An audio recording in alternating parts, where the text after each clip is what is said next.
East ചേർക്കാതെ റെഡിയാക്കുന്ന നല്ല സോഫ്റ്റും ടേസ്റ്റിയുമായ വെള്ളയപ്പമാണ് ഇന്നത്തെ നമ്മുടെ റെസിപ്പി.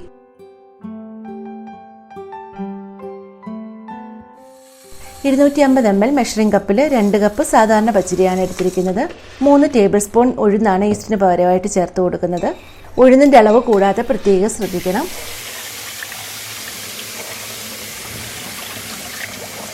അരി ഉഴുന്ന് നന്നായി കഴുകി മിനിമം ഒരു 6 മണിക്കൂർ നേരത്തേന് നമുക്കൊന്ന് കുതിരാൻ വയ്ക്കാം.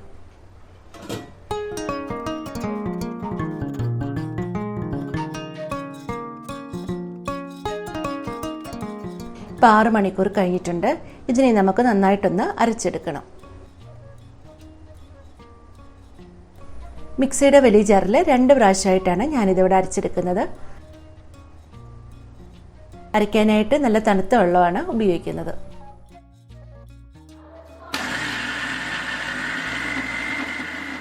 ഇതുപോലെ നല്ല മയത്തിൽ അരച്ചെടുക്കണം. ഇതിനെ നമുക്കൊരു വലിയ ബൗളിലേക്ക് മാറ്റി കൊടുക്കാം. ഇനി ബാക്കിയിരിക്കുന്ന അരി കൂടി നമുക്കിതുപോലെ തന്നെ അരച്ചെടുക്കാം. ഇതിലേക്ക് നമ്മളിനി ചേർത്ത് കൊടുക്കുന്നത് അരി അളന്ന ആ മെഷറിംഗ് കപ്പിൽ തന്നെ 1 കപ്പ് തേങ്ങയാണ്. ഇതോടൊപ്പം 1 കപ്പ് ചോറും ചേർക്കുന്നുണ്ട്. എല്ലാം കൂടെ നമുക്കൊന്ന് അരച്ചെടുക്കാം.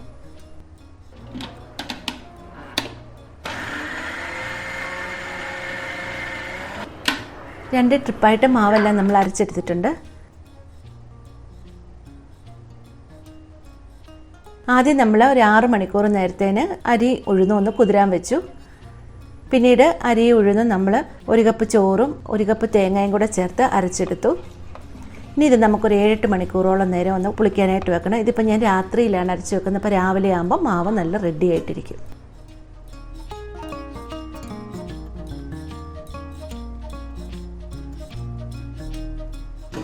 ഇപ്പോൾ 8 മണിക്കൂറൊക്കെ കഴിഞ്ഞിട്ടുണ്ട്. മാവ് നല്ല പുളിച്ച് റെഡി ആയിട്ടുണ്ട്. അപ്പോൾ ഇത് ഈസ്റ്റ് ചേർക്കുന്ന മാവ് പോലെ ഒത്തിരി പുളിച്ച് പൊങ്ങിയൊന്നും വരില്ല. വെള്ളയപ്പത്തിലേക്ക് ഇനി നമ്മൾ ചേർത്ത് കൊടുക്കുന്നത് ഒരു 10 അല്ലി ചെറിയ ഉള്ളി, ഒരു 3 അല്ലി വെളുത്തുള്ളി. അപ്പോൾ ചെറിയ ഉള്ളിയുടെ ടേസ്റ്റ് കൂടുതൽ ഇഷ്ടമുള്ളതുകൊണ്ടാണ് അത്രയും ചേർക്കുന്നത്. ഇനി ഒരു 1/2 ടീസ്പൂണ് ജീരകം കൂടി ചേർത്ത് കൊടുക്കുന്നുണ്ട്. ജീരകത്തിൻ്റെ ടേസ്റ്റ് അത്ര ഇഷ്ടമില്ലാത്തതുകൊണ്ടാണ് കുറച്ച് ചേർക്കുന്നത്. കൂടുതൽ വേണമെങ്കിൽ അങ്ങനെ ചേർക്കാം. ഇതെല്ലാം കൂടെ നന്നായിട്ടൊന്ന് ചതച്ചെടുക്കാം. മിക്സിയിൽ വേണമെങ്കിൽ അരച്ചെടുക്കാം. ഇതിങ്ങനെ ചതച്ചെടുക്കുമ്പം ആ ചെറിയ ഉള്ളി ഇടയ്ക്ക് അപ്പത്തിൻ്റെ കൂടെ ഒന്ന് കടിക്കുമ്പോൾ നല്ല ടേസ്റ്റാണ്. ഇനി ഈ ചതച്ചെടുത്തതെല്ലാം കൂടെ നമുക്ക് മാവിലേക്ക് ചേർത്ത് കൊടുക്കാം. ആവശ്യത്തിനുള്ള ഉപ്പും കൂടി ചേർത്ത് കൊടുക്കാം. ഒരു 2 ടീസ്പൂൺ പഞ്ചസാര കൂടി ചേർക്കുന്നുണ്ട്. അപ്പോൾ കുറച്ച് മധുരം കൂടുതൽ വേണമെന്നുണ്ടെങ്കിൽ കുറച്ച് പഞ്ചസാരയും കൂടെ ചേർത്താൽ മതി. പിന്നെ ഈ ഉള്ളിയും ജീരകവും ഒന്നും ഇഷ്ടമില്ല എന്നുണ്ടെങ്കിൽ ഇത് ചേർക്കേണ്ട ആവശ്യമില്ല. അല്ലാതെ തന്നെ നമുക്ക് ഈ അപ്പം ചുട്ടെടുക്കാവുന്നതാണ്. എല്ലാം കൂടെ നമുക്ക് നന്നായിട്ടൊന്ന് മിക്സ് ചെയ്തെടുക്കാം.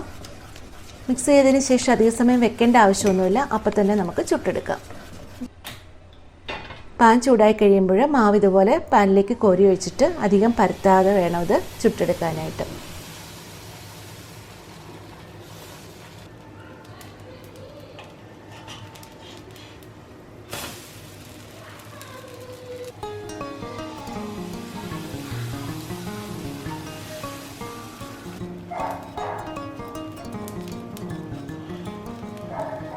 ഈസ്റ്റ് ചേർക്കാത്തതുകൊണ്ട് ഈ വെള്ളയപ്പത്തിന് ടേസ്റ്റിന് ഒരു കുറവുമില്ല. നല്ല ടേസ്റ്റ് തന്നെയാണ് ഈ വെള്ളയപ്പത്തിന്. ഇത് കാണുമ്പം തന്നെ അറിയാമല്ലോ ഈ അപ്പത്തിൻ്റെ ഒരു സോഫ്റ്റ്നെസ്. നല്ല സോഫ്റ്റാണ് ഈ അപ്പം. നല്ല മയമാണ് ഈ അപ്പത്തിന്. അപ്പം ഞാനിന്നിവിടെ അപ്പത്തിൻ്റെ കൂടെ റെഡിയാക്കിയിരിക്കുന്നത് മുട്ട റോസ്റ്റാണ്. ഇതുപോലെ തന്നെ ചിക്കൻ കറി നല്ല കോമ്പിനേഷനാണ് അപ്പത്തിന്. പിന്നെ ബീഫ് കറി നല്ലതാണ്. കടലക്കറി നല്ല സൂപ്പറാണ്. അപ്പോൾ എന്താണേലും നല്ല ടേസ്റ്റാണ്. ഇനി കറി ഒന്നും ഇല്ലെങ്കിലും കഴിക്കാനും നല്ല ടേസ്റ്റ് തന്നെയാണ്. അപ്പോൾ ഇതിൽ ഉഴുന്ന് കൂടി പോകാതിരിക്കാൻ മാത്രം ഒന്ന് പ്രത്യേകം ശ്രദ്ധിച്ചാൽ മതി. വെള്ളയപ്പം നല്ല സോഫ്റ്റായിട്ട് കിട്ടും നമുക്ക്. അതായത് കണ്ടില്ലേ, ഇതുപോലെ നല്ല സോഫ്റ്റായിട്ട് നല്ല ടേസ്റ്റി ആയിട്ട് നമുക്ക് ഈസ്റ്റ് ഒന്നും ചേർക്കാതെ അപ്പം റെഡിയാക്കി എടുക്കാൻ പറ്റും. അപ്പോൾ ഇതെല്ലാവരും ഒന്ന് ട്രൈ ചെയ്ത് നോക്കുക. കുറേ പേര് എൻ്റെ റെസിപ്പീസ് ട്രൈ ചെയ്തിട്ട് നന്നായി കിട്ടുന്നുണ്ടെന്ന് പറഞ്ഞ് കമൻസൊക്കെ അയക്കാറുണ്ട്.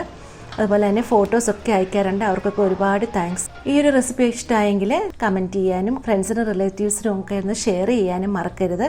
അപ്പോൾ വീണ്ടും ഇതുപോലുള്ളൊരു നല്ല റെസിപ്പിയുമായി കാണാം. ബൈ.